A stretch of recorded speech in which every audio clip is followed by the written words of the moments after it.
Hello and welcome to this educational edition.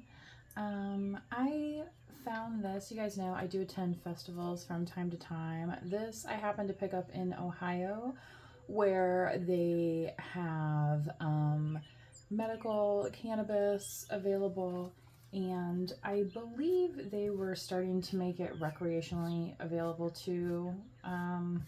When I was last there, but I didn't stop anywhere. I did see a few billboards along the way, but not like a lot like I see in the state where I live, where it's been legal for quite some time. I think medical cannabis was available before 2010 even. So, and it is now 2025. Okay. So this I thought was interesting. It was put together here, I think, founded in 2019, a nonprofit for compassionate cannabis nurses. Okay, I think they're the ones that put this together. Okay, and at the end of the guide, it says how to access a cannabis nurse. So I'm sure if you scan this code, right? And you should be able to do that straight from this video, right? So just bring this up on your computer or your TV, however you're watching YouTube, right?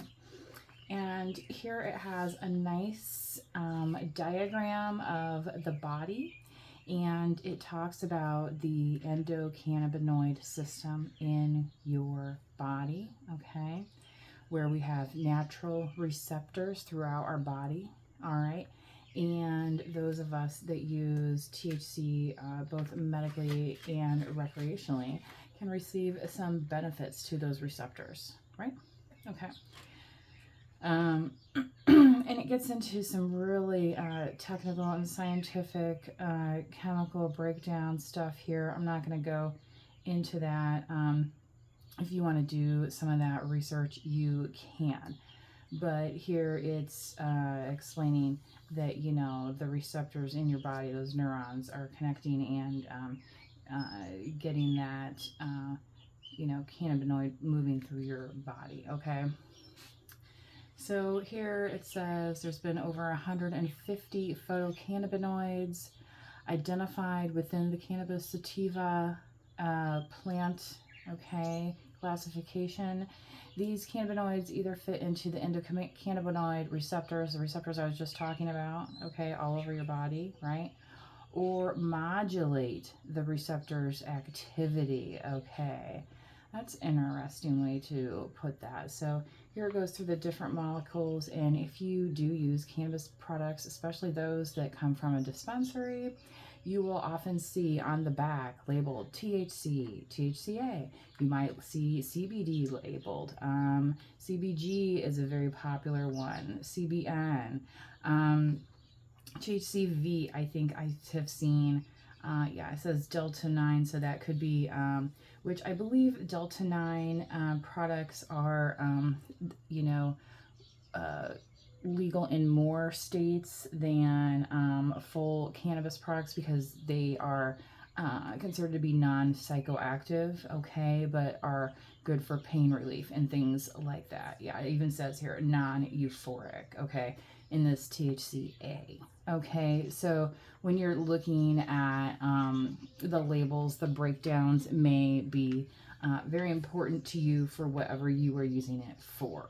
Okay, so here it says increases available serotonin, a subset of CBD, which CBD in itself, yes, people have used it for, and I'm not saying this as, a person who is a doctor or anything, but even here it says antipsychotic.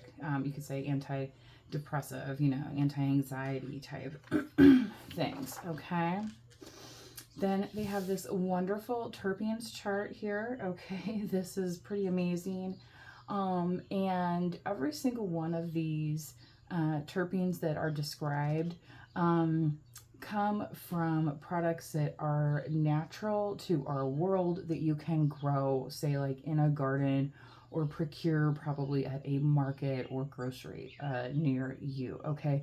So you don't have to get it through the strains here, but if you are somebody who needs that boost, okay, for whatever, ails you here as it goes through these potential benefits, right? And only you know your dosage, right? And I believe there's a part in this, over here, it talked about the dosing here.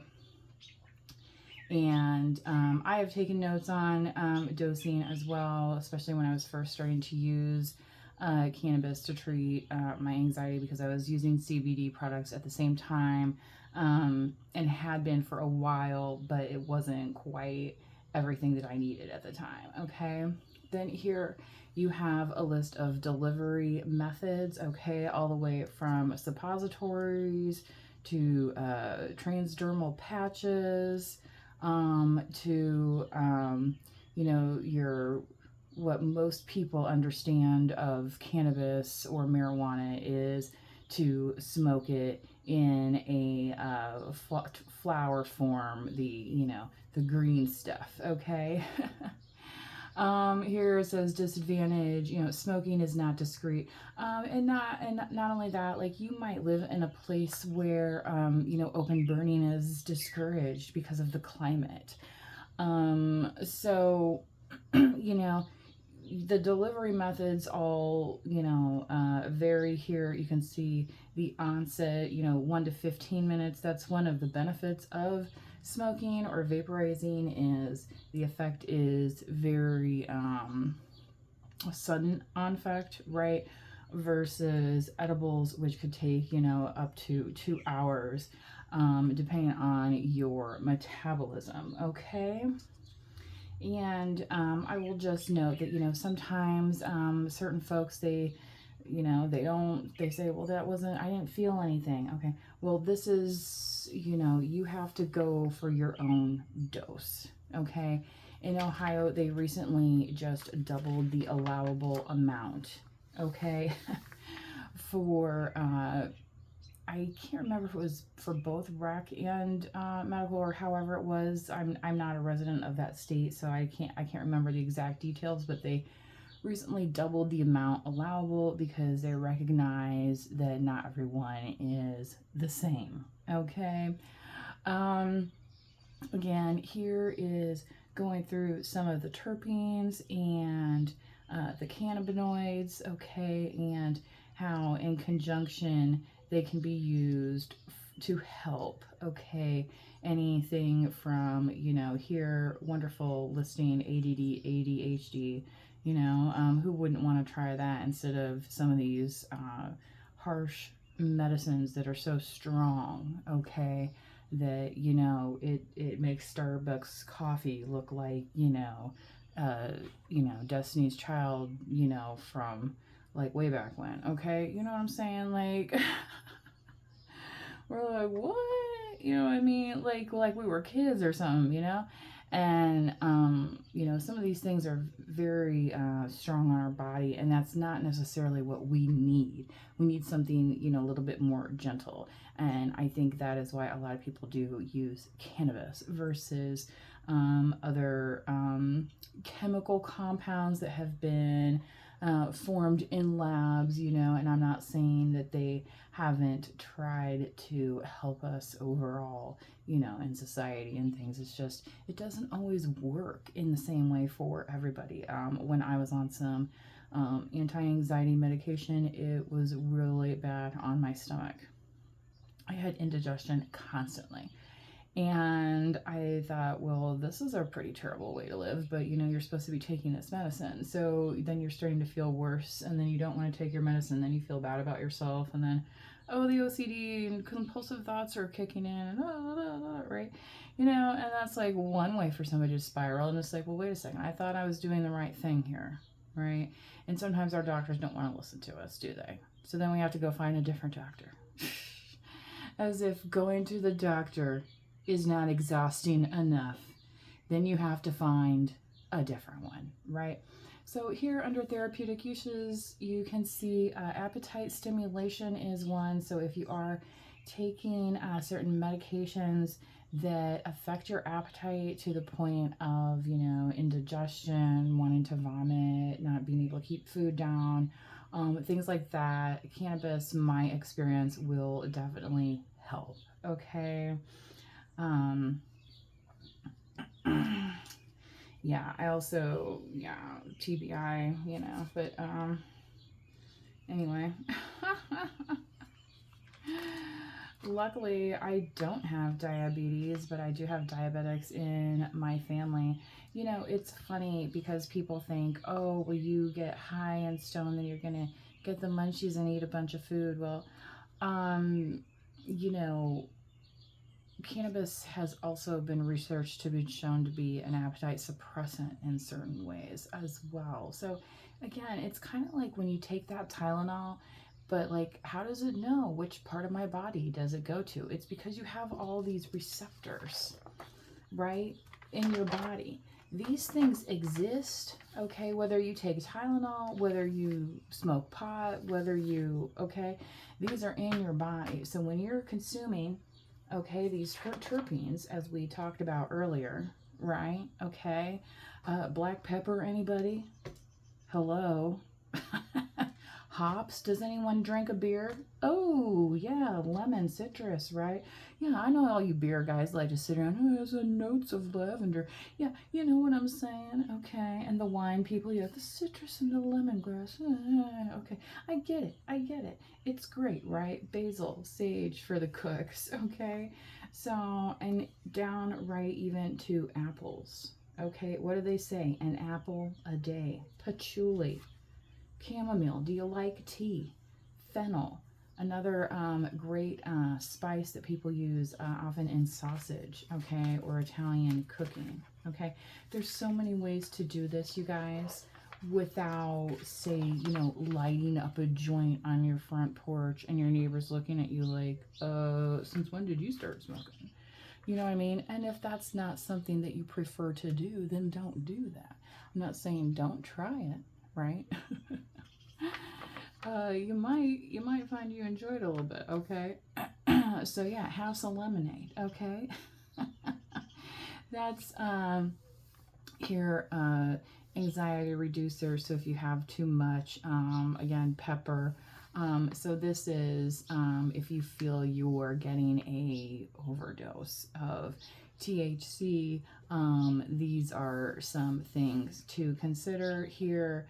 This down here is what I feel is very important. How clean is your cannabis? This is probably why a lot of people say, well, I won't smoke that dispensary stuff, blah, blah, blah. Okay, because cannabis grows in soil.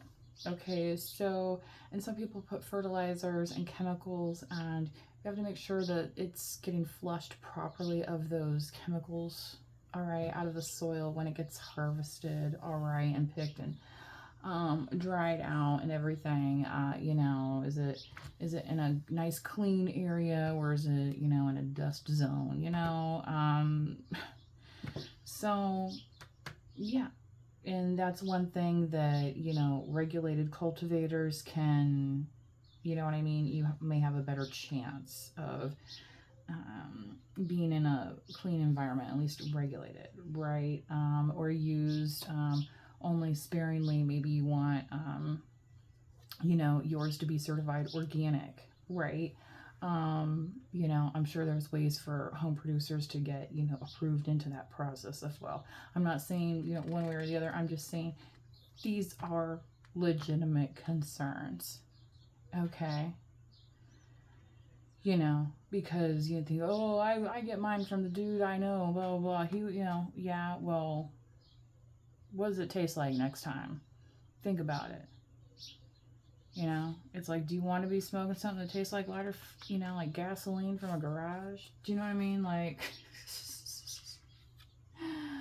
like I grew up around garages and stuff, but you know what I mean? It's not, I don't necessarily want to be breathing the kerosene air for the rest of my life.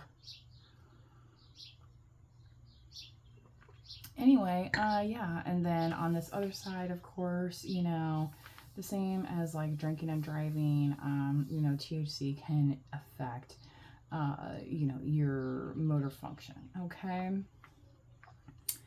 Down here, you know, talking about vaping over smoking, and then also how to, you know, decrease or increase your sensitivity anyway if you have developed a high tolerance.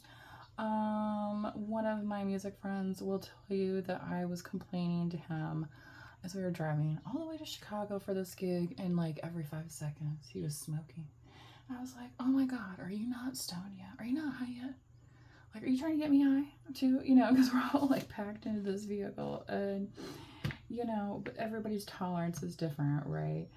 Um, you know, sometimes when we're in different environments, we don't need to consume as much as when we are, you know, say on vacation, right? Okay.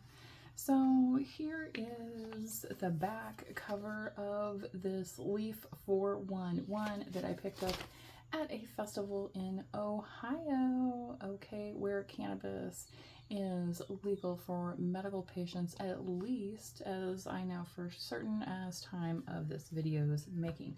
So I hope you enjoyed this video, and until next time, bye bye.